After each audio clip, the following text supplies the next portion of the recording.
자, 저희 별주부전 항상 매주 토요일 오후 5시 시작합니다. 지금 7시 37분, 현재 2시간 37분이 지났고요. 오늘 게스트로 오신 소연철 박사님, 오래 기다리셨습니다. 드디어 게스트 세션 시작할 시간입니다. 아니야. 네. 야, 이거 우리 소 박사님 아까 처음 시작할 때 말씀 한번 시작하시니까 끝이 없잖아. 그래서 약간 겁이 나거든. 아, 좀 짧게 할 이 겁니다. 게스트 세션을 시작했다가 여기서 또 10분에 제가 8시 전에는 무조건 끝나겠습니다. 그렇게 오래 안 하죠. 네. 오래 안 하신다고요? 아, 그럼요. 아니, 우리가 지금 또 다음 주 급등주 저것도 한번 해봐야 되거든. 그러면 뭐 15분 정도 내로 끝낼게요. 15분 정도 네, 내로. 왜냐면 저 장표를 보면은 말이 많이 없어요. 아니, 싹싹싹 하면 돼요. 근데 지금 소 박사님께서 준비해 주신 장표가 너무 이게 좋은 장표가 많아서 아, 이거를 15분 안에 끊기엔 너무 아깝습니다. 아니요. 근데 그래도 제가 좋은데. 보니까 저도 이렇게 애널리스트 오래 해보면 너무 길게 하면 안 좋고 저는 장표 자체도 보시면 아시겠지만 한 두 줄밖에 없어요. 별 얘기 그림 하나 두 개. 그러니까 빨리빨리 아까도 어느 정도 반도체 얘기를 했으니까. 진짜? 예, 그럼요. 제가 알겠습니다. 저거 보고 있으니까. 네. 그러면, 자, 좋은 내용. 53분까지 시간. 예, 예, 저 보고 있습니다. 예, 50분. 예. 제가 빨리 8시에는 다 끝내셔야죠. 다. 배고파요. 예, 어제 그러니까. 식중독 걸려가지고 예. 나 어제 다 기어내고 오늘 하루 종일 안 먹었더니 오 배고프네. 예. 좀 헬쑥하지 않나? 네, 지금 눈이 퀭합니다. 눈이 퀭합니다. 예, 일단 우리 예. 소 박사님 자료 좀 들어보도록 하겠습니다. 예, 안녕하십니까. 소연철입니다. 주식이 미국 전략을 따라 움직인다. 저 말을 한마디로 요약하면 우리나라가 삼성전자나 하이닉스가 영업이익을 지금 단군일에 최대로 냈는데 이게 과연 우리의 노력일까요? 아닙니다. 결국은 우리가 말한 샘 얼트만, 그 다음에 다리오 아모데이, 걔들이 그쪽이 챗GPT 만들고 AI를 만들면서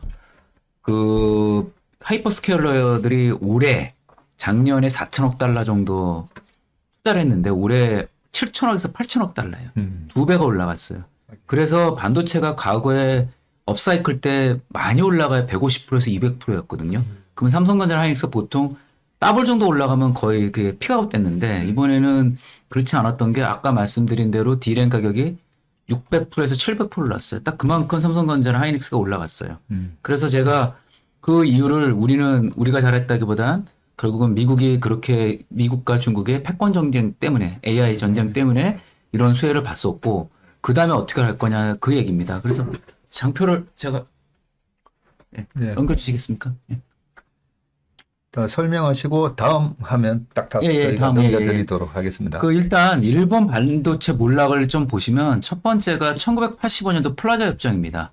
미국이 1980년대 초에 우리가 아는 거 소니, 도요타 자동차가 엄청나게 미국에 수출이 많이 되면서 미국이 대일 무역 수지 적자가 커지면서 85년도 뉴욕에 있는 플라자 호텔에서 협정을 맺었는데 달러당 250엔을 120엔까지 1년 만에 낮추면서 일본 반도체가 기본적으로 가격 경쟁력이 약화되었겠죠. 다음. 그런데 이제 제일 중요한 건 1986년도 미일 반도체 협정이 있었습니다. 이게 왜 그러냐면 저 보시면 85년도 D램 시장 점유율을 보면은 일본이 70%가 넘었어요. 그 삼성전자는 1%도 안 됐고. 그런데 이게 문제는 뭐였냐면 85년도 때 일본이 가격을 거의 80%에서 낮췄어요. 다운사이클 때. 그러면서 D램을 가장 먼저 상용했던 회사가 인텔인데 인텔이 사업을 포기했고 그래서 그때 로버트 로이스라는 인텔 사장이 미국 반도체 협회 장이 되면서 레이건 행정부에 얘기했습니다. 일본 때문에 못 산다. 그리고 더 중요한 건 뭐냐면 이때부터 미국이 무슨 생각이냐 반도체는 무기와 연관돼 있다. 참고로 말씀드리면 미국이 월남전에 베트남 전쟁에서 어마어마하게 많은 폭탄을 했는데 오발탄이 대부분이었었어요. 그래서 한국 전쟁이 사실은 2차 대전 때보다 더 많이 공중 폭격을 했는데 북한의 주변은 많이 됐지만 그때도 이렇게 왜냐하면 그 당시는 그냥 보시면은 B-29가 가서 이렇게 떨어뜨렸지 타결 갖고 한 게 아니거든요. 그러네. 베트남 전쟁도 그때 전략 폭격기 B-51이 가서 했는데도 하노이 했는데도 베트남의 주요 지도자들은 죽지는 않았어요. 지금처럼 이란의 죽들을. 그래서 그 당시 1980년대 누가 들어가냐 우리가 알고 있는 예전에 클린턴 행정부 때 국방부 장관 했던 윌리엄 페리가 그 당시 94년대 북한 연변 핵 시설 폭격까지 검토했다가 너무 많은 사상자가 나서 접었는데 그분이 미국 그 유명한 그 미사일 전문가는 핵 전문가예요. 핵에 미사일이 이렇게 오발탄 많은 게 봤더니 이게 반도체 문제다. 그래서 일본 반도체를 규제를 해야 된다는 게 왜냐면 일본 애들은 이제 그때 모르는 이게 나왔냐면 노라고 말할 수 있는 일본. 소니가 그 모리타 회장이 그 얘기를 했어요. 그리고 거기에 이시하루 신타로가 있으면서 그 책을 쓴 거에 노라고 말할 수 있는 일본인은 뭐가 나왔냐. 미국은 일본에 반도체 없으면 무기가 아무 소용이 없다. 그런 도발적인 발언을 하면서 미국이 저와 맞물려가지고 일본 반도체를 규제가 들어갔고 그래서 인텔이 D램을 포기하면서 삼성 D램을 사줬어요. 자기 브랜드 달아주고. 그러고 나서 반도체가 86년도에 저 반도체 협정 있고 나서 86년도 하반기부터 가격이 올라가서 삼성전자가 처음으로 87년도에 반도체 흑자전을 했어요. 그래서 그 삼성전자가 지금의 1등이 됐는데 제가 봤을 때는 프라자 협정, 미일 반도체 협정에 이 두 가지 외부 변수. 근데 자기가 공부 안 하면 안 되잖아요. 근데 삼성전자가 그때 거의 그룹이 휘청일 거릴 정도로 그 어마어마하게 많은 돈을 반도체에 넣어서 그때 사실 이병철 회장 외에는 거의 대부분 분들이 다 반달하셨어요. 안 된다죠. 흑자 전환하시고 이병철 회장님이 돌아가셨어요. 그리고 87년도에 그리고 나서 삼성이 92년도에 D램 1등이 됐죠. 그렇죠. 자 그러면은 저 일본 반도체 몰락을 보시면 이제 답이 나올 겁니다. 다음. 자 그래서 중요한 건 뭐냐면 탈냉전 91년도에 소련이 붕괴하면서 미국이 무슨 생각했냐면 이제 소련이 붕괴하니까 일본의 지정학적 가치가 떨어졌다. 그러면서 일본 대신에 중국이랑 경제협력을 했죠. 그러면서 일본 저 니케이 지수를 보면은 거의 38,000에서 바로 그냥 급전직하 80%가 80%가 쫙 빠졌어요. 20년 동안. 근데 엔화가 그때 아까 250엔에서 120엔까지 갔다가 2011년도 동일본 대지진 때 80엔까지 빠졌어요. 네. 그러면서 일본 경제가 완전히 무너졌죠. 다음. 자, 근데 2001년도에 WTO에 중국을 가입시켰어요, 미국이. 근데 그 가입을 적극적으로 했던 사람이 누구냐면 미국의 민주당 클린턴 행정부예요. 왜? 이 중국이 WTO 가입돼서 자유무역을 하게 되면 중국 정치 체제도 바뀌어서 민주주의가 될 거라는 게 미국 민주당의 생각이었고 2001년도 누구냐면 조지 부시, 아들 부시가 대통령이 됐을 때인데 이 사람은 왜 또 승인해 줬냐? 본인의 아버지가 예전에 그 CIA 했을 때 중국 베이징 연락사무소 소장을 했었어요. 네. 그래서 부시 가문이 중국과 가까웠었어요. 그래서 승인을 해줬고 그 당시 많은 미국의 골드만삭스나 이런 들이 다 미국 그 중국에 사업을 했고 중요한 건 뭐냐? 그때 신자유주의를 하면서 미국의 제조업을 다 미국에서는 사업을 줄이고 중국으로 많이 갔죠. 그래서 2010년도에 중국의 GDP가 일본을 추월하면서 세계 2등 국가가 됐어요. 그러면서 중국이 드디어 바뀌었죠. 도광양해에서 중국몽을 내세우면서 중국이 그동안 150년간 서방 국가한테 당했던 치욕을 갖겠다라는 게 중국의 기본적인 공산주의 지도자들의 생각인데 제가 중국 사람이면 그럴 수 있다고 생각이 들어요. 그들 입장에서는 충분히. 다음. 자, 그래서 미국이 이제 2010년대에 놀란 게 뭐냐면 중국이 일본의 GDP를 넘어가니까 미국 입장에서는 이제 이때 또 뭐가 일어났냐면 갑자기 일본이 대만 옆에 센카쿠 열도라는 게 있어요. 이게 원래는 이제 뭐 중국 거였는데 뭐 하여튼 2차 대전 끝나고 나서 일본이 이제 점령을 했는데 이유가 있어요. 미국은 기본적으로 해양 국가이기 때문에 섬을 다 점령을 해요. 우리나라도 1954년도에 휴전협정 직전에 우리가 북한에 있었던 섬들도 우리가 다 장악했었어요. 미국은 기본적으로 섬으로 해서 포위 전략을 가요. 근데 휴전협정하면서 우리가 그 휴전선 위에 있던 백령도 위에 있던 섬들은 다 북한에 돌려주고 협정을 맺었죠.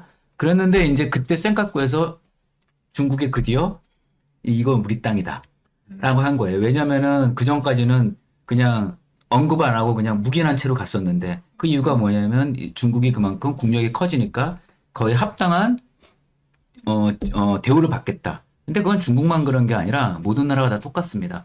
어찌됐건 그렇게 되면서 오바마 행정부가 이거 어떻게 하지? 중국이 저렇게 올라오는데 그래서 세운 게 뭐냐면 25년간 강세를 약세로 용인해 줬죠. 그래서 피보트 에이시아라면서 일본의 부활이 됐습니다. 그래서 니케이 지수가 아베노믹스까지 같이 됐었어요. 아베노믹스 심플합니다. 엔화 약세, 엔화 마음대로 발행해. 그리고 일본 중앙은행이 ETF로 일본 주식을 샀어요. 그래서 일본 니케이가 7배가 올라갔습니다. 다음. 자, 그래서 워렌 버핏이 2008년도에 투자했던 전기차 BYD 이를 2022년도부터 팔기 시작을 했고, 아주 재미있었던 게 워렌 버핏이 TSMC를 2022년도에 샀어요. 근데 6개월 만에 팔아버렸어요. 제가 봤을 때 매매 스타일에서 워렌 버핏이 그런 적이 처음이었었는데, 그때 이유가 뭐냐면 22년도 8월 달에 미국의 하원 의장인 낸시 펠로시가 타이완을 방문하면서 그때 미중 간의 군사적 경쟁도가 굉장히 높았습니다. 근데 이제 버핏은 그때 뭐를 했냐면 미중 간의 패권 경쟁이 본격화되면서 노직은 심플했습니다. 결국 미국이 중국을 봉쇄할 거고, 그러면은 공급망이 점점 미국이 어려워질 거예요. 왜냐면 생산 공장이 미국이 자기 자체 내에 없으니까 다른 데 소싱을 해야 되잖아요. 근데 일본의 종합상사를 집중적으로 매수한 이유가 있죠. 일단 밸류에이션이 그 당시 엄청 쌌고, 뭐 PBR이 뭐 그 1배 언더였을 거예요. 제 기억으로는. 그리고 두 번째는 배당 수익률도 높고, 세 번째는 일본 종합상사는 2차 세계대전 때 일본의 그 군수 물자를 조달했기 때문에 저쪽은 식량, 그다음에 석유, 가스, 오만 걸 다 합니다. 참고로 일본이 사할린에 가스를 투자했었어요. 근데 러우 전쟁이 일어나면서 대서방 제재가 있었는데 일본이 대단한 게 그거를 미국이랑 잘해서 우리 사할린에 가스가 없으면 우리가 에너지가 어려워진다. 그래서 그걸 일부는 받아냈어요. 그래서 어쨌든 그래서 이제 그 워렌 버핏이 중국 주식 숏, 일본 주식 롱 이 정도 전략에서 롱이라고 아무거나 다 사는 게 아니라 딱 맞게 여러 가지 따져보면서 종합상사를 줘보세요. 4개 회사를 다 샀어요. 그 일본 종합상사 4개를 다 샀었어요. 니케이, 니케이 지수보다 다 수익률도 좋았는데, 워렌 버핏이 하나 회사를 사지 저렇게 특정 섹터에 있는 걸 다 긁어가는 경우는 처음이었거든요. 그래서 이제 워렌 버핏의 투자 전략이 결국은 지정학을 상당 부분 반영하고, 제가 왜 이 말씀을 드리냐면 미국은 기본적으로 골드만삭스나 JP모건에서 거기는 글로벌 투자를 하잖아요. 그래서 그 국가의 지정학기기나 미국의 국가안보 전략을 보고 롱숏을 하는 거죠. 다음.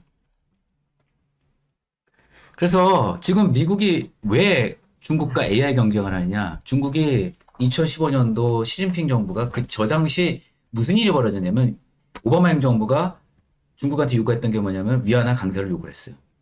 시진핑이 너 하면서 이제 미중 간의 관계가 점점점 안 좋았죠. 왜냐하면 플라자 협정처럼 환율을 갖고 해가지고 중국의 수출을 줄여보고 했는데 그게 안 됐어요. 근데 중국은 그때부터 뭘 준비했냐면은 이제 우리가 조립만 해가지고는 안 된다. 미국을 이겨서 세계 최고의 국가가 되기 위해서는 첨단 산업을 육성해야 된다. 한 게 중국 제조 2025였고 거기서 육성한 게 인공지능, 반도체, 전기차를 육성했다라고 보시면 될 것 같고, 그래서 반도체 수출액이 따따블이 늘어났죠. 중요한 건 뭐냐면 반도체 수출만 늘어난 게 아니라 자체 반도체 수입액이 확 줄었어요. 원래 2015년까지는 중국의 최대 수입 품목은 원유였어요. 원유였다가 요때 반도체라고 바뀌면서 반도체를 우리가 자급자족해야겠다 해서 2015년부터 본격적으로 중국의 반도체를 육성을 해서 지금은 모든 밸류체인에 다 대부분 다 국산화되어 있죠. EUV 장비 정도는 빼놓고. 예. 그리고 전기차는 뭐 아시겠지만은 중국이 세계 1등이죠. 왜 중국이 전기차신지 여러분들이 말씀드리면, 일단 중국은 자체 석유도 있지만 70%를 수입하잖아요. 그러니까 이 미국과 패권 경쟁할 때 가장 문제는 미국은 자체 원유가 자급자족이 되는데 중국은 수입해야 돼요. 그럼 우리가 자동차에 대한 수입을 자동차랑 원유를 줄이기 위해서 뭐 되냐? 전기차를 쟤네가 일부러 키운 거죠. 전략적으로. 그게 이제 중국의 전략이고, 여러분 CATL이 원래 일본 회사였어요. ATL이었는데 그걸 중국이 인수를 한 거예요. 그리고 여러분이 만드는 우리 전기차 배터리 세계 최초로 개발한 회사는 소니예요. 네, 그러니까 우리가 알고 있는 거랑 좀 다르죠. 그래서 중국이 저거를 해서 뭐 근데 사실 중국이 4대 발명품을 개발해 전 세계에 뿌렸듯이 중국은 그런 생각 할 거 있을 거예요. 우리도 이제 우리가 그렇게 했는데, 그래서 지금 중국이 저렇게 세계 1위 경제 대국을 되기 위해서 일단 첨단 사업을 다 국산을 하자.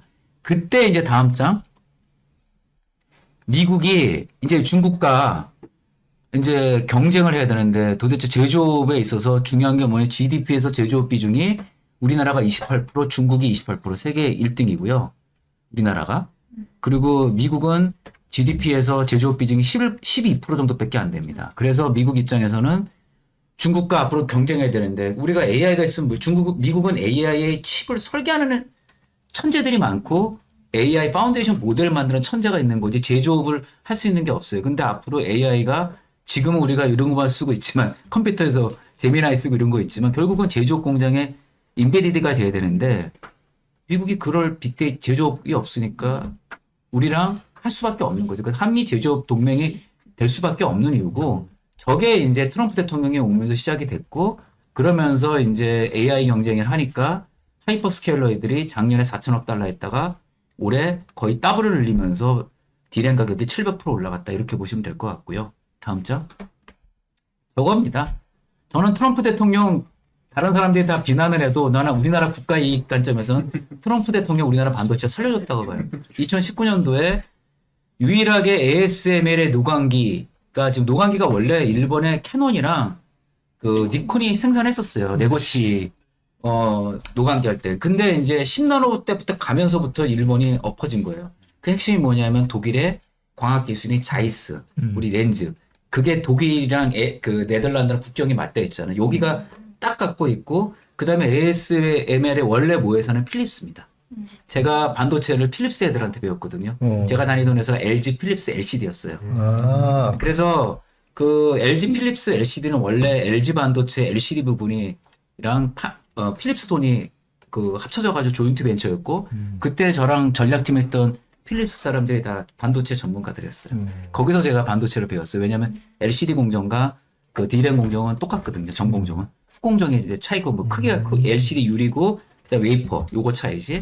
그래서 노광기를 막아줬기 때문에 우리나라가 지금 이렇게 엄청난 상황이 주어졌다. 이렇게 보시면 되고요. 다음 장. 그 뭐 저건 넘어가 될 것 같아요. 엔비디아 AI HBM 다음 장. 아니, 자. 좀 전에 그거 설명해 주세요. 뭐. 듣다 보니 되게 재밌네.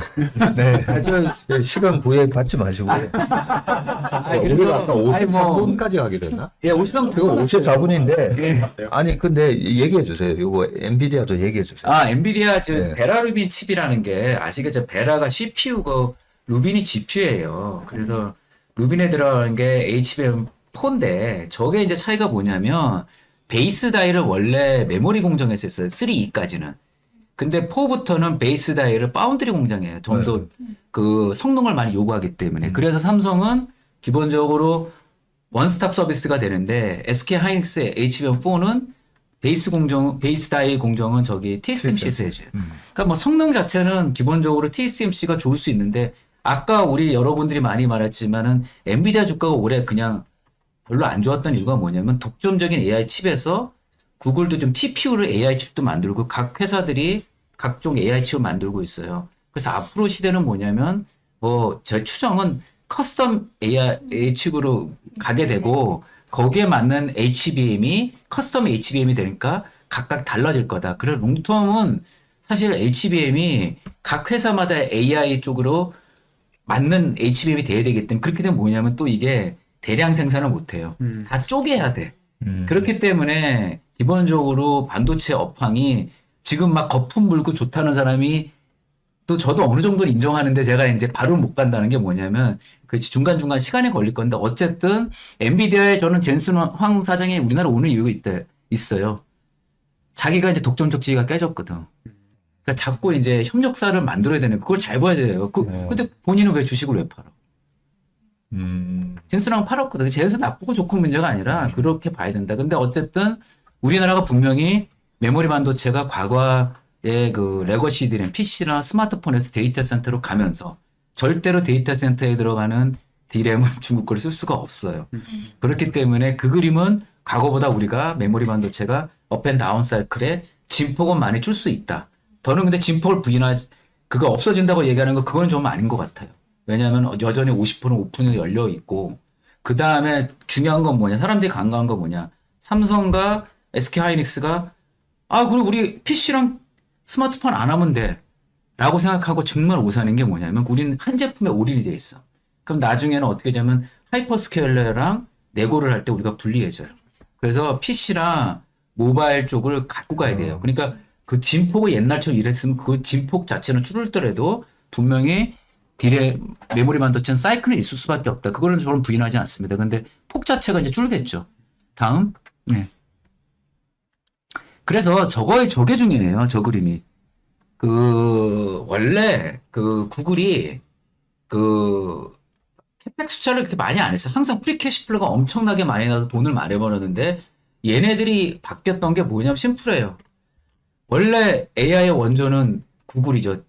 딥마인드를 인수해가지고 알파고 했는데 2019년도에 불인이 그냥 나 힘들어. 난 놀아서 전문 경영인한테 누구다라고 말 안 해도 알겠지만 맡겨놨더니 이 사람들이 새로운 사업을 안 한 거예요. 유튜브만 하면서 우리가 유튜브 많이 쓰니까 여기 광고 수익에만 집중하고 AI를 안 한 거죠. 그러다가 불인이 보다 못해 2024년도에 컴백을 했고 말해. 그래서 작년부터 이제 저도 제미나이 쓰지만 제미나이를 내면서 이게 그림이 바뀐 거예요. 불과 작년 요맘때 삼성전자 주가 생각하시면은 완전히 바뀌었죠. 그러니까 1년 뒤가 어떻게 될지 저도 잘 모르겠어요. 근데 어찌됐건 구글이 캐펙스를 더블씩 올렸어요. 저러니 이게 지금 디램이 없어서 못 파는데 왜 지금 디램이 또 쇼티지냐면 2024년도에 아까 우리 박 전무님께서 말씀하신 데 디램 다운사이클 가면서 삼성이나 SK가 캐펙스를 줄일 수밖에 없어요.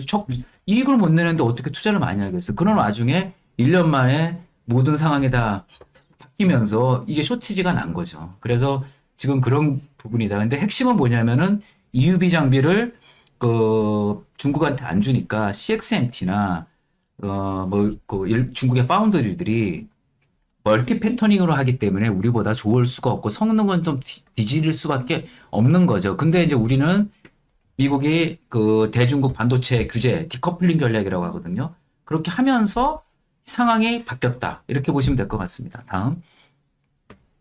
그래서 저겁니다. 뭐 여러 개 필요 없고요. 그냥 디램 가격 딱 보시면 7배, 8배 올라갔죠, 랜드. 그 랜드가 참 재밌는 게 원래 SK 하이닉스가 랜드가 거의 적자했었어요.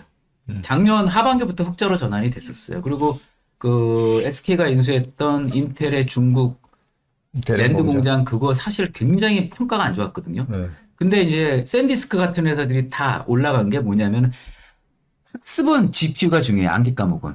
근데 추론은 지금 수학 푸는 거야. 그래서 아까 말한 대로 CPU가 중요해진 거예요. 그래서 쉽게 말하면 학습은 막 열심히 아까 말한 대로 PDF 파일 열심히 공부해서 딱 갖고 있어가지고 내가 요구하면 딱 주는데 이 추론부터는 뭐냐면 스스로 생각하고 행동해야 되는 거니까 이게 좀 바뀐 거죠. 그러면서 지금 랜드가 중요해진 거예요. 왜냐면은 케이블 캐시가 랜드가 이제 추론하려면은 아는 게 많아져야 되잖아요. 그러니까 끌고 올 수가 없는 거야. 그래서 ESSD로 저장을 왕창 해놓고 거기서 끌고 오는 경우도 많다 보니까 랜드가 통상적으로 지금 베라루빈이 기존 블랙웰보다 10배가 더 들어가요. 그래서 랜드 가격이 올해 연말부터 쫙쫙쫙 올라간 거예요. 그래서 샌디스크 주가가 폭등을 한 거죠. 다음. 그래서 이제 사실 코스피는 하이닉스랑 삼성전자 때문에 왔던 슈퍼사이클이죠. 그래서 지금 반도체 삼성전자는 또 뭐가 있냐면 삼성물산도 물려있고 SK 하이닉스는 스퀘어라인 물려있으니까 사실 그것과 합치면은 사실 나머지 섹터는 정말 올라갔다 볼 수 없는 거죠. 다음. 그래서 제가 보는 건 뭐냐. 이제 1년간은 반도체가 좋았는데 앞으로 1년간은 뭐냐면 저는 조선업을 보고 있어요. 다음 장 보시면 조선의 핵심이 뭐냐면은 중국의 기본 전략이 도련선 전략인데 이미 1982년도 때 최종 1도련선은 타이완을 포함하고 필리핀까지 그 앞에 가게 거고요. 그 다음에 2도련선에 미국에 있는 괌, 3도련선이 뭐냐면 하와이까지 가는 게 중국의 최종 목적이에요. 그래서 중국의 기본 전략은 뭐냐? 롱텀 50년 전략은 우리가 궁극적으로는 태평양을 미국과 나눴겠다. 그게 중국이 말하는 신형대국 관계입니다. 도련선이 뭐예요? 도련선 섬과 섬을 연결해 가지고 방어선이에요. 미국이 만들었던 방어선인데 그거를 중국이 차용해 가지고 자기들의 해양 전략을 만들었고요. 지금 중요한 건 먼저 도련선의 핵심이 뭐였냐면 1950년 한국 전쟁 때 생긴 거예요.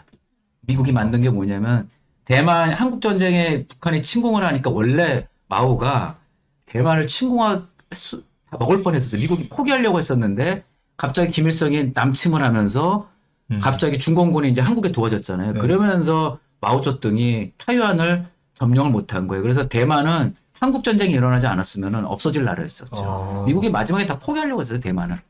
예, 그래가지고 이제 저 선이 뭐냐면 한국 전쟁이 일어나니까 큰일 났다. 이제 중국 공산화는 오케이인데 이건 더 이상 안 돼. 그러면서 미칠함대를 어디로 갔냐면 대만 해협 쪽으로 붙여버렸어요. 그래서 마오쩌둥이 5도 가도 못하고 타이완을 점령을 못했죠. 근데 이제 중국은 기본적으로 1도련선이 일단은 첫 번째고 2도련선, 3도련선까지 있는데 지금 2도련선까지 나가기 위해서 중국의 항공모함 지금 세대 디젤함이긴 하지만 궁극적 핵추진 잠수함까지 갈 거다라고 보시면 됩니다. 다음. 그래서 이제 군함수가 중국이 400척이고 지금 미국이 300척이 안 돼요. 자, 근데 저게 중요한 게 아니라 저건 절대 숫자인데 중국 군함은 100%다 태평양 저기 내에 있잖아요. 미국은 글로벌리 퍼져 있으니까 중국 대비 지금 태평양 전선에서는 중국의 절반밖에 안 됩니다. 다음. 근데 너무나 노후화가 많이 됐어요. 중국이 미국이 조선업을 지을 만한 그 생산 능력이 없어서. 그래서 참고로 그냥 군함 빼르고 나머지 상성 기준으로는 미국의 건조 능력은 1%도 안 됩니다. 글로벌. 그러니까 미국이 해양 국가인데 완전히 지금 한마디 조선이 붕괴가 된 거죠. 그거는 신자유주의 때문이고요. 다음. 그래서 중국이 핵추진 잠수함을 미국보다 지금 많이 만들었습니다. 최근 5년 동안. 다음. 저는 많은 분들이 중국이 대만을 침공할 거로 예상해요. 내년도가 인민해방군 창설 100주년, 2027년도가. 예, 그런데 저는 그럴 가능성보다는 오히려 중국이 대만을 포위만 해도 언젠가는 대만은 중국에 넘어갈 수밖에 없다. 왜 그러냐면, 저거 보시면 저 전략이 뭐냐면, 미국이 예전에 쿠바 미사일 위기 있었을 때, 소련 함정이 올 때 쿠바를 블락헤이드를 했어요. 그 전략이랑 똑같아요. 그렇기 때문에 지금 미국 입장에서는 저 블락헤이드를 뚫으려면 군 함정을 지어야 되는데, 군함을 지어야 되는데, 미국이 지금 군함을 지을 수 있는 역량이 안 돼요. 제대로 된 것 수리도 안 되고. 그래서 최근에 보면 원래 존스법 때문에 군함을 미국에서 만들어야 되는데, 트럼프 대통령이 2주 전에 이재명 대통령한테 만나서 군함 만들어줄 수 있니? 엊그저께 신문 보시면 미국이 또 군함 만들어달라고 요청이 왔어요. 그래서 지금 중요한 건 뭐냐면 타이완이 근데 전략적 실수를 한 게 두 가지가 있어요. 저는 지금 멍청하다고 보고 있는 게 탈원전 해버렸어요. 근데 재밌는 게 뭐냐면 중국은 AI 산업을 육성하기 위해서 미국과 달리 뭘 했냐면 15년 동안 원자력 발전 수십 개를 해서 서해안에. 제가 그래서 2018년에 우리나라 탈원전 할 때 의도를 세상을 모르는구나. 중국이 서해안에 15개 뭐 수십 개를 졌는데 저기 하나 사고 나면 우리나라는 서울이고 뭐고 낙진 다 떨어져요. 폴아웃돼요. 근데 우리는 그때 탈원전 하자. 독일 닮아가지고. 대만은 근데 탈원전을 실제로 해버렸어요. 근데 문제는 뭐냐면은 저렇게 블락헤이드가 되면 원자력 발전에 있으면 오히려 중국이 공격 못 하는데 본인이 스스로 원자력 발전소를 없애버렸잖아요. 그래서 지금 대만이 차이잉원 정부가 첫 번째 그거 실수. 두 번째 군대를 12개월 군대 그 징집병이었는데 그걸 4개월로 줄였어요. 그러니까 중국 그 젊은 애들이 싸울 의지가 대만 애들이 없는 거예요. 그래서 제가 중국의 전략가라면 이대로 그냥 30년 두면 알아서 대만은 갈 수 있다. 그래서 미국이 뭐냐 TSMC 의존도를 낮춰야 되고 그래서 인텔이 실력이 많이 무너졌는데도 주가가 올라간 게 그 전략이고 궁극적으로는 미국 입장에서는 지금 10나노미치 90%잖아요. 시장 점유율이. 이거는 말도 안 되는 거예요. 미국이 엄청나게 실수를 많이 했고 그 기어의 1등 공신이 누구냐? 애플의 팀쿡이다. 저는 팀쿡을 그런 식으로 얘기를 해야지 우리나라 사람들 막 하는데 그래서 지금 팀쿡이 트럼프가 별로 안 좋아하는 이유가 있어요. 그래서 팀쿡이 이번에 그만두는 것도 저는 있다라고 봐요.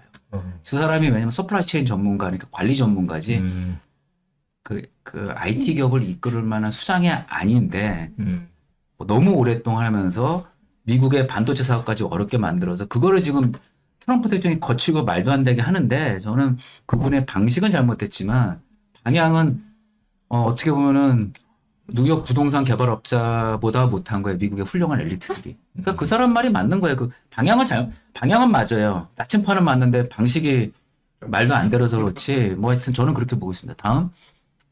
그래서 이제 그래서 미군은 해군부가 있어요. 미국의 해군의 나라인데 해군성 장관이 2024년도에 우리나라 조선사를 방문을 했죠. 저 때부터 조선주가 박살났다가 쫙 한번 올라갔다가 작년 7월부터 반도체 올라가니까 1년 동안에 갔던 게 이제 조선에서 반도체로 됐고 조선주들은 계속 안 좋았다가 이번에 캐나다 잠수함 수집했는데 다음 장 보시면 주가가 빠졌는데 우리가 이지스 구축한 저게 뭐냐면 반도체예요 다. 저게 뭐냐면 함대 지가 있고 함대 공이 있어요. 예전에 우리가 2차 세계대전 때 미드웨이 해전 때 일본의 항공모함이 4척인가가 하여튼 작살에 미국한테 폭격 맞아가지고 미 비행기들이 갔거든요. 자, 그러면은 비행기가 오고 요즘 비행기 첨단 비행기가 가잖아요. 옛날에 보면 우리가 옛날에 야마토 마지막에 보면 포만 쏴 이렇게 다다다다다. 그런데 그게 아니라 저기서 미사일이 한 80개인가 90개가 있어요. 그러면 비행기가 오면은 전투기가 오면 그걸 저거로 다 맞출 수가 있는 거죠. 그래서 23이에요.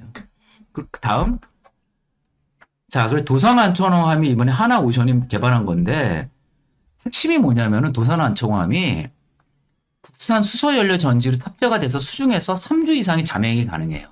독일 잠수함이 저 정도 되는지 모르겠어요. 근데 이번에 독일 잠수함은 뭐냐면은 티센크루프트가 만든 건데 걔네 잠수함은 어뢰만 있어. 제일 중요한 게 SLBM이에요. 그래서 저는 이번에 캐나다가 안 될 거란 생각이 거의 많이 했었어요. 우리 잠수함이 기술력이 제품력의 문제가 아니라 나토 동맹국이잖아, 캐나다가. 그러니까 나토 동맹국인 독일 거를 쓸 수밖에 없고 그래서 썼다고 그건 정치적인 이유인데 그거는 어쩔 수가 없어요. 왜냐면 나토 동맹국이기 때문에. 근데 무기적 관점이나 봤을 때는 캐나다가 도산안총함을 하는 게 맞았죠. 왜냐면 우리는 SLBM을 해서 잠수함 발사 탄도미사일이 있으니까 지금 뭐가 또 좀 발주가 들어오냐면 사우디나 다른 나라들이 와요. 근데 어뢰가 중요한 게 아니라 사우디는 뭐가 중요했어요? 이란에 대한 공포감이 있잖아요. 그러면은 우리 도산안총함이 훨씬 더 탁월한 거죠. 그리고 독일도 지금 더 이상 생산 능력이 없기 때문에 저 잠수함 만들기 위해서 나머지 걸 빼야 돼요. 그러면 독일은 캐나다 걸 해주기 위해서 나머지 나라 잠수함 수주받기가 어려워요. 그리고 참고로 우리나라 잠수함 기술도 처음에는 독일한테 온 겁니다. 네, 그리고 독일이 U보트잖아요. 1차 대전, 2차 대전. 근데 이제 우리가 이제 청춘 어람인 거죠. 그래서 저는 오히려 이번에 안 됐지만 그래서 주가가 많이 빠졌잖아요. 그 사람들이 뭐 그럴 수 있어요. 당연히 주식은. 근데 이제 궁극적으로 보면 앞으로 잠수함 발주가 많이 나올 거다. 그리고 더 중요한 건 뭐냐면은 잠수함이 지금 스타링크가 위성이 10,000개가 있어요. 잠수함 못 잡아내요. 물을 뚫고 못 들어가요. 그래서 우리나라가 핵추진 잠수함이나 이런 게 왜 중국도 저렇게 열을 올리고 미국도 열을 올린 게 뭐냐. 궁극의 그 무기는 최종 무기는 무기의 끝판왕은 핵추진 잠수함입니다. 그래서 미국이 우리한테 준 거죠. 왜? 중국을 뭐 거기도 있고 꼭 견제가 아니더라도 미국이 중국만 집중하면 되잖아요. 우리나라는 이제 알아서 이제 미국이 좀 전체 태평양 영역을 넓히고 있고 요거는 제 내피셜입니다. 일본한테는 아직 일본보다 우리를 먼저 줬어요. 왜 먼저 줬겠어요? 일본은 진주만 기습을 했잖아요. 근데 미국 사람들이 정치인들이 뭐 사건 나면 진주만 얘기를 꼭 해요. 트라우마가 있어요, 미국도. 그래서 아까 일본 죽였던 이유도 그 중에 하나다. 네, 그렇게 보시면 될 것 같습니다. 예, 여기까지만 하고요. 제가 이제 말씀드린 건 뭐냐면 어쨌든 반도체가 좋았던 것도 미중 패권 경쟁 때문이고 뭐 조선도 제가 봤을 때 이제 미국이 중국과 패권 경쟁이 하는 게 이제 조선이고 저 다음 장을 보시면 마지막에 그 다음에 우주입니다. 우주. 예. 그래서 왜 우주 저걸 보시면 저 그림 하나 보세요. 오른쪽 그림 보시면 저게 제추진 발사체예요. 그러니까 원래 1단 로켓은 발사하고 나서 위성 날리면서 버리거든요. 근데 저는 일론 머스크 진짜 좋아하거든요. 대단한 게 저 제추진함을 33번을 써요. 그러니까 위성 가격을 단가를 확 낮췄죠. 그래서 스타링크가 지금 10,000개가 떠 있어요. 저게 무서운 게 뭐냐. 이번에 우크라이나 전쟁에서 우크라이나가 선전한 이유는 스타링크 때문이에요. 스타링크가 인터넷을 주기 때문에 얘네들이 뭐냐. 무인 드론, 그 다음에 그 무인 그 전투기. 그래서 러시아를 괴롭힌 건데 우크라이나 자체 갖고 안 돼. 미국은 우크라이나에 병력을 파견 안 해요. 저것만 주는 거예요. 저걸 갖고 개발해서 다 때리는 거거든요. 그래서 앞으로는 전장의 개념이 육상에서 아까 지금 해상으로 갔고 그 다음에 우주라고 보고 있기 때문에 우주 관련된 종목들을 봐야 된다. 그러면 저한테 물어보죠. 그러면 저보고 스페이스X 좋아하냐? 엄청 좋아해요. 근데 지금은 물량이 오버행 물량이 엄청 많습니다. 나올 물량이 현재 시가총액 4%만 나왔는데 50%까지 나올 거예요. 근데 그 돈 남은 언니가 오늘 이제 거품 물고 또 스페이스X 하더라고요. 그게 뭐냐면은 지금부터 이제 PE들이 때릴 거예요. 계속 갖고 있는 거. 그러니까 수급이 앞에 장사 없다고 올해까지는 수급적인 이슈가 있을 수 있는데 스페이스X를 잘 봐야 되고 우리나라 정부도 우주항공 전략을 내세우면서 현재 11조의 규모를 10년 내 70%까지 올리겠고 그 다음에 저궤도 위성을 통해서 6세대로 가면서 6세대 이동통신을 우리가 본격화하겠다고 리더하겠다고 한국 정부가 발표를 했어요. 일주일 전에. 그래서 그런 걸 보면은 우주 관련된 거를 좀 이제 공부를 좀 할 필요가 있다. 근데 우리나라의 우주 관련된 최고의 종목은 하나 에어로스페이스밖에 없어요. 아직은. 예. 그 다음 장 보시면 나와 있습니다. 저게 이제 데이터 센터 누리호 그 다음 장. 저게 누리호 체계 종합 기업의 하나 에어로스페이스입니다. 그래서 지금 보면은 왜 제가 있냐면은 현무 5를 보시면 아시겠지만 현무 5가 그 하늘로 1000km가 올라가요. 그다음 내려꽂는데 마 10으로 꽂아요. 근데 저궤도 위성이 550km입니다. 그러면 이미 하나 에어로스페이스는 저궤도 위성에 누리호도 성공을 했지만 이미 기술이 있어요. 거기에 위성을 조립을 누가 하냐면 한국 항공우주가 하고 있고 그래서 전체적으로 지금 하나그룹이 왜 지금 카이를 자꾸 집어 늘리는 게 뭐냐면 하나 시스템이 또 뭘 만드냐면 전투기 KF-21이 제일 중요한 A사 레이더를 만들고 있어요. A사 엔진은 GE 거 받아가지고 하나 에어로스페이스가 아마 그럴 거예요. 받아서 조립만 하고 있는데 A사 레이더는 하나 시스템 만들어서 KF-21에 공급을 하고 있어요. 근데 핵심은 A사 레이더예요. 반경이 넓어지고 수십 개의 표적에 대해서 동시에 쏠 수가 있어요. 근데 이제 골 때리는 게 뭐냐면 그 비행기는 잘 맞는데 우리가 공대지랑 공대공을 안 만든 거예요. 그래서 대통령이 그 회의 가면서 도대체 뭐 했냐 그걸 제가 봐도 골 때리더라고요. 아니 무기가 총만 있는 거예요. 우리 친구는 K2 총만 있지 총알이 없는 거예요. 그래서 지금 막 우리나라가 좀 빨리빨리 해서 지금 LIG가 만들 거야. 아마 그거 만들고 있는데 어쨌든 그거를 돈 없다고 안 한 거예요.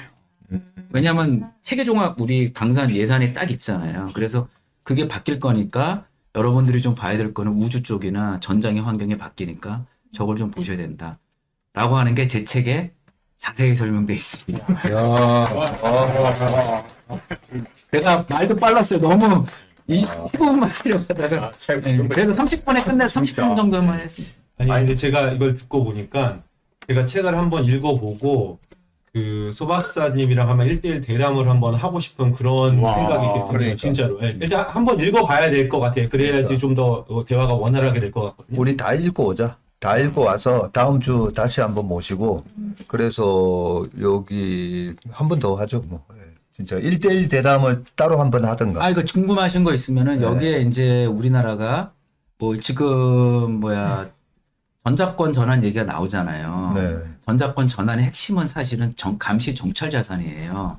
그리고 제가 다음 주에 만약에 필요하면 북한 무서워할 거 하나도 없어요.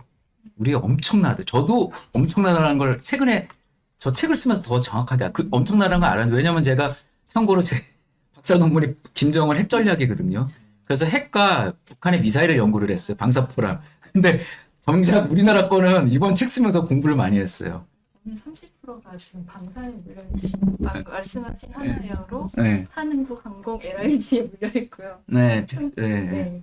그리고 40%가 반도체고 나머지가 그 원전에 있거든요. 예. 딱 말씀하시니까 책이랑 너무 잘 맞아서. 예, 그래서 감사합니다. 예, 다음 주에 많이 필요하지만 제가 볼 때 반도체도 반도체지만은 우주라든지 아니면 우리나라 도대체 우리가 북한에 대해서 어떻게 준비가 되냐. 정말 우리나라 대단해요. 제가 볼 때. 미국 다음 제가 감심 있게 보는 건 KF-21을 이게 이제 우리나라 차세대 먹거리로 보고 있어요. 지금 당장은 아닌데. 후보님 저 질문 하나만 좀. 네.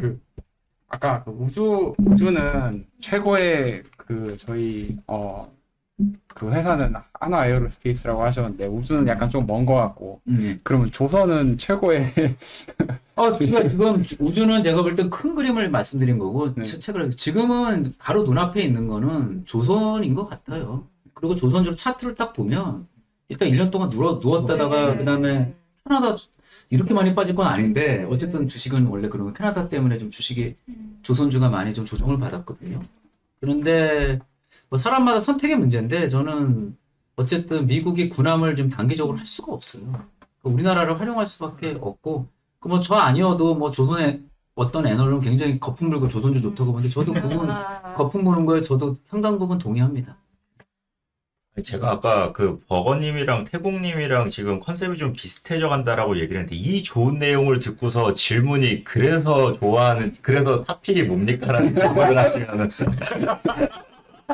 아니, 그러니까 제가 말씀드린 게 이게 반도체는 조금 이제 수익률에 대한 눈높이는 좀 조정할 필요가 있고 그러니까 조선은 뭐 진짜 제가 주가 알았으면 저 뭐 부자 됐죠.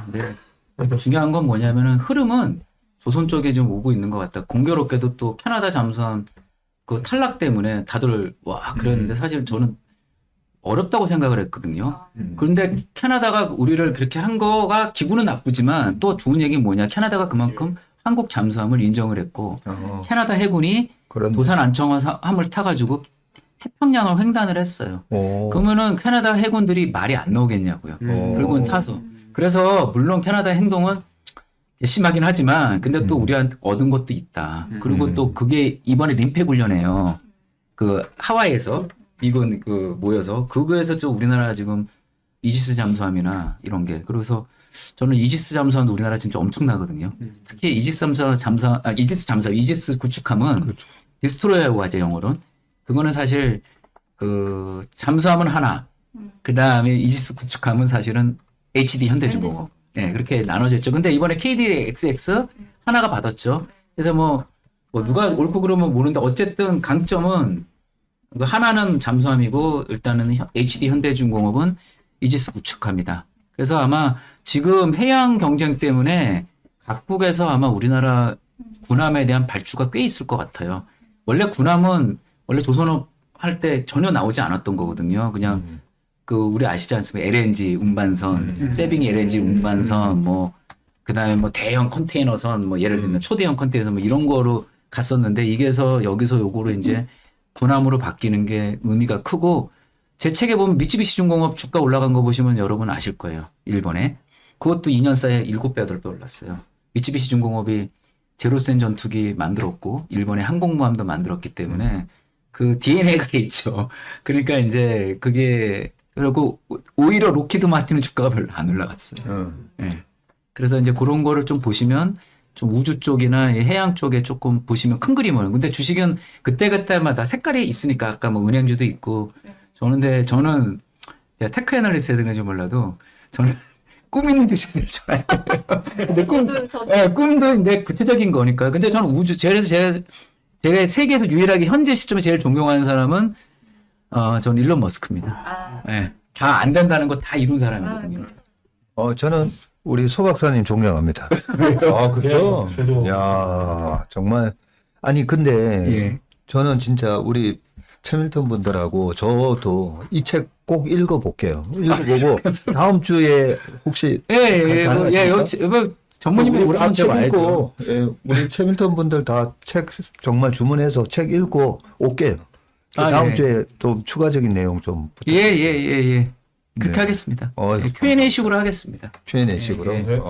그리고 조선 관련해서 제가 아는 부분을 말씀을 드리면 예. 안 돼. 네, 말하지 마. 지금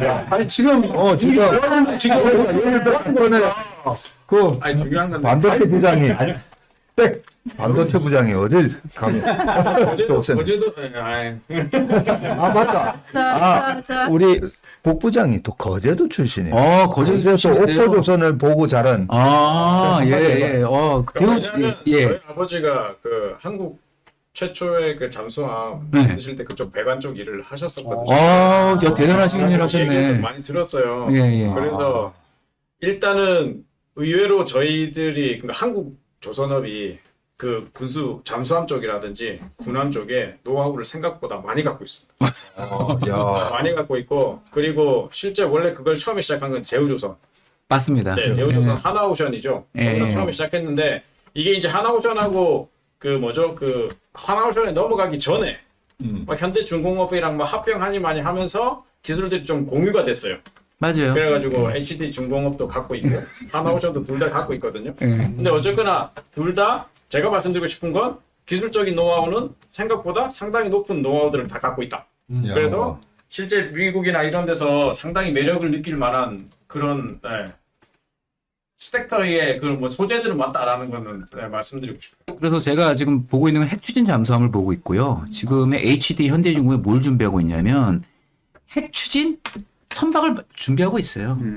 그게 되면 왜냐하면 친환경 선박으로 가야 되는데 아, 군함이 아니고 군함 핵추진 선박. 군함도 핵 추진 잠수함도 만들고 앞으로 일반 상선을 상선을 원자력 추진으로 가려고 하고 있어요. 그래요. 준비하고 있어요. 제 책에도 그런 내용이 있는데 그게 되게 의미가 커요. 엑스에너지 그렇죠. 그렇죠. 그 HD중공업이 이미 그 협력을 해가지고 핵 추진으로는 하려고 하고 있고. 그건 예. 그거는 다음 주에. 예. 왜냐면 지금 제가 포장 주문을 해놨는데 예. 계속 전화 와요. 예. 8시 10분에 결제하러 간다 했는데 안 오니까 예. 지금 식당에서 계속 전화 와요. 예. 그러니까요. 예. 그만하겠습니다. 아무 말도 하지 마세요. 이제. 예, 소 박사님 참 감사한 게 여기 출연하시게 된 좀 비하인드 스토리가 목요일 날 저희 회사를 잠깐 방문하셨다가 맞아. 전무님께서 토요일 날 별주부전 나오시죠 해서 이게 이제 이틀 만에 준비를 해서 나오신 거라 이만한 내용을 짧은 기간에 저희 준비를 해주셔서 너무 감사드리고요. 네, 다음 주에 다시 뵙는 거로 일단 확정을 하고 네. 근데 저희가 이것도 안 하고 넘어갈 수가 없어서 다음 주 오를 종목 클리어님부터 말씀해 주시고 빠르게 넘어가시죠. 나 결제하고 올게. 네.